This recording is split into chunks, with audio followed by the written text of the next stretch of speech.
Hi everyone, welcome to another episode of Chidi's Soapbox, where I help students thrive within college and beyond.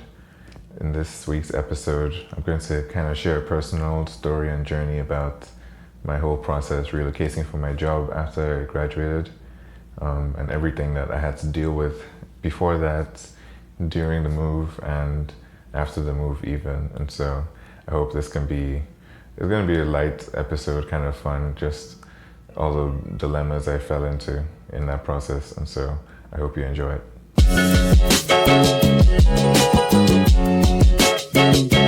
So after I graduated in May of 2018, it was a big accomplishment, and I had a family who had come to the US just for that. And there was all the celebrations, but then everything else dawned on me for getting a job. I hadn't got a job yet at that point. I hadn't been very early with my applications, and so I was still going through the process. I took some time to write a professional exam and just generally didn't do a lot in that time. Additionally, just because of the OPT process for international students, I was required to end my internship that I had been in during that last semester. And so in this time, it was a weird period where I basically didn't have any income coming in like I had before then, and I didn't have some parts of my life taken care of, like housing and feeding, like I had when I was in school and I was an RA. And so there was a whole bunch of new responsibilities that I had that they existed before, but they had just been taken care of by different things that I had already put in place for myself. So in this time, it was pretty tough for money. I had to borrow from friends just for my rent at that point, and then I just kind of decided that I would go stay with my aunt just because there was no point in me staying close to the school anymore. So I stayed with my aunt in that time, and of course just applying for jobs throughout the entire period. So in a time of like May to June, I was still just by the school, and then I moved in with my aunt maybe about June. And I just kept on applying to jobs, as many as I could. I very well applied to around 200 jobs, and just across the country, across the US, and I really wasn't keeping myself to any geographical location because I feel like I moved to the US from so far away that I could just up and leave again and go somewhere and there wouldn't be any big deal about it because I'm not really dedicated to one city or state.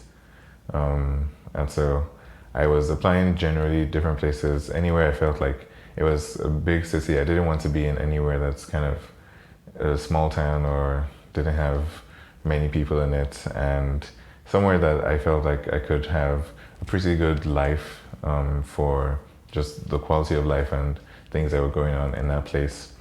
And so in this whole period, I had got a few interviews in person, over the phone, and they just never seemed very eager to really hire someone. Even if they weren't absolutely rejecting me, I would interview with them and then kind of hear nothing, and then kind of felt like I was bothering them, just checking in for the status of the whole process. But then around July, which is when at this point my OPT has already been approved, and now it's like the clock is ticking for me to get a job. If you're not familiar with the OPT process, when international students are given this amount of time to work after graduating from college, and so it's kind of like a work allowance that is an extension of your student visa. And so with that, once you get the approval for that allowance, then the clock starts ticking and you have like 60 days to find a job or you have to leave. And so in about early July, they've already approved me, and so in my head the clock is really ticking now. And luckily I did get this interview. They had talked to me over the phone, and then they actually flew me out for an in-person interview. And at this point I feel like it's pretty serious. They're gonna fly me out. It's like they put me in a nice hotel, they flew me out, they just told me to pick any flight I wanted. And so it was very much that they were giving me a free rein with the cost for the whole trip, and they were going to reimburse me for like feeding or taxis in the city while I was here. And so in this time, I had come over for the interview. It went well, and it seemed quite certain at that point because the supervisors were like showing me the software we would be using, and I got to meet many people in the office already. So we went for lunch and everything. So it seemed like it was very well set. I didn't think they would be doing all that for me if they didn't like my face or I was not really good in the interview. And so when I went back to my aunt's house, I did get a call back from the company a little while after. And this is going from Florida to Oregon, so completely opposite corners of the US, as far as you can get in the US, really. So the flights were like 5-6 hours in total, just going all the way. And then, yeah, in that time, they called me, they told me how much I was going to be making, and I think they kind of just asked me how much I would need to move. And I had no idea about this. I had no idea they were open to giving me money to move. And then I had no idea how much I really needed to move. So I just threw out $2,000 to the recruiter on the phone quickly.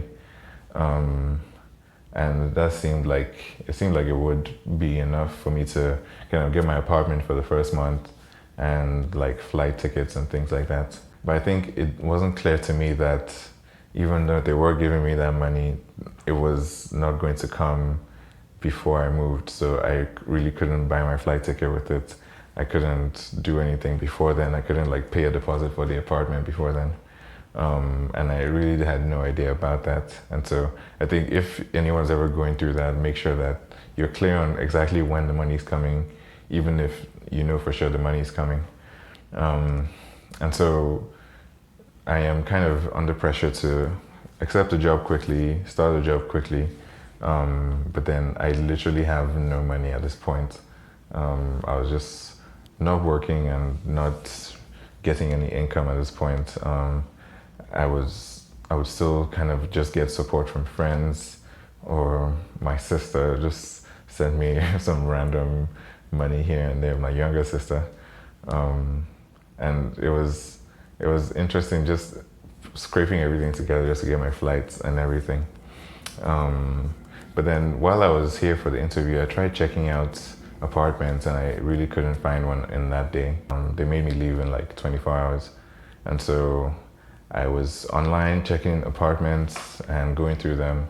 And that was the first time I found out that apartment prices actually changed like by the day. And so it was like a moving target. It was really hard to decide on one when I really hadn't done this before and I didn't really have a good idea of what my budget would be for each month, for example. And so I was calling, trying to make the best pick online. So I was eventually going to live in somewhere that I had never visited, and I just needed a place when I got there to be able to lay my head in the night. In this whole time, I kind of settled on one that was really close to my office, which was one of my metrics because I felt like I didn't want somewhere too far from the office. It was actually walking distance, and I didn't have a car that I was coming here with or anything. I had good services around. There was a gym around, there was a grocery store nearby. So that was like everything I needed. And so I picked this apartment and I had kind of talked to them and done the application and everything just for the apartment. And then I knew that at that point, I had realized that I wasn't going to get my moving fee from the company before I started with them. And so at this point, I'm kind of locked in for an apartment, but I have no money for it.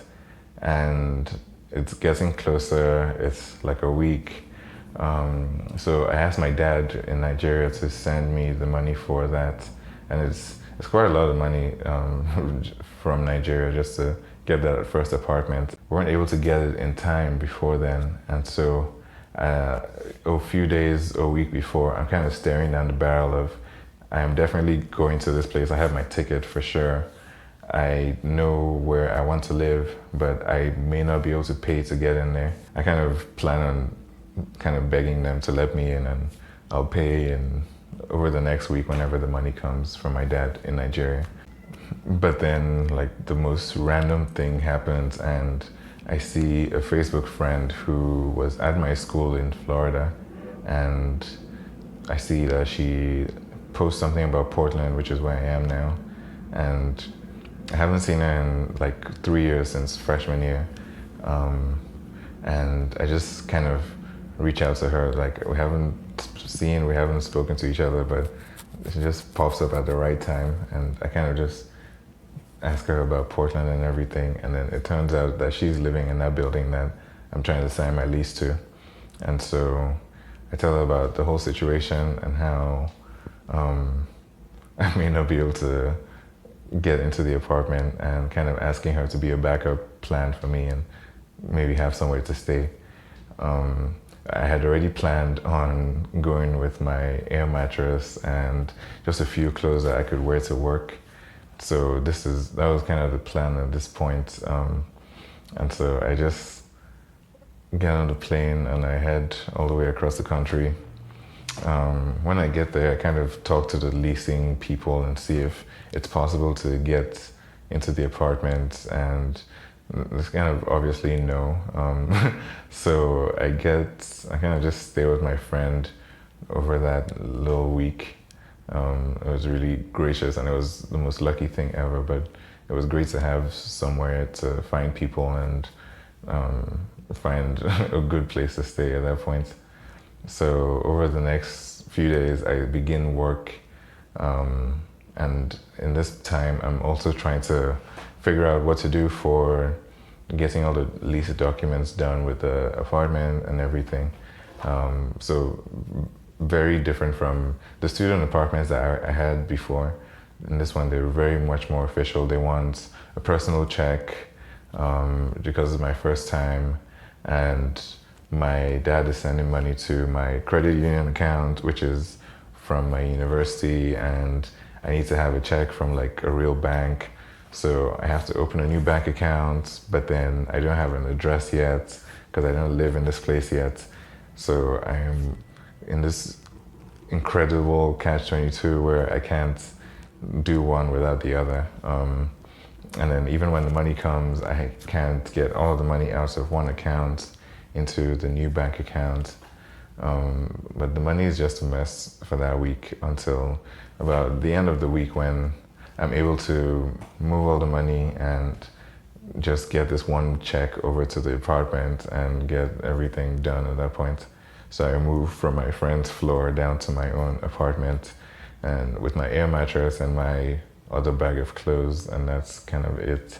And for the next 3 weeks or so, which I assume I'm going to get my paycheck in the third week after working, and I just go and I buy all of this pasta and meatballs, and I just plan that's all I get some bread, I get some pasta and meatballs, and I'm just gonna eat this pasta and meatballs the entire time, day in, day out. And that's essentially what I did. It was this very particular brand. Like I can't even eat that anymore just because of how much I ate it for those weeks until I got my first paycheck. And then when I did get the first paycheck, it was like more money than I had ever had. It eventually came, and it came with the moving bonus finally. So I'm able to like give my dad back the money and like pay for everything I needed to pay for in the apartment and everything. And then I gave my friend who was like my Airbnb host a little gift just to say thank you for giving me a home to stay in when I was essentially homeless. But I think there's many things to consider when you're moving. So between understanding if you are getting a moving bonus and when exactly you will be getting it, understanding the way apartments work and how they shift prices really quickly, and honestly, like engaging your network for people that you may know in another city. Like I definitely wasn't like everyday friends with this friend, but moving here, we definitely got a lot closer, even though we were just acquaintances at that point. And so using your network very well, knowing all the little financial things that you need to do for a new apartment, and just understanding that you're making a big, bold step by relocating for any job. And honestly, it pays off afterwards. Like I really like my job and everything has worked out really well in the time since. Well, thank you for listening to my story about moving. If you have any other wild stories of your own about moving or relocating, feel free to drop them in the comments. And if there are any tips that you have for moving, let everyone know in the comments as well. Thank you for watching another episode. I will see you all next time, and I hope you have a good week ahead.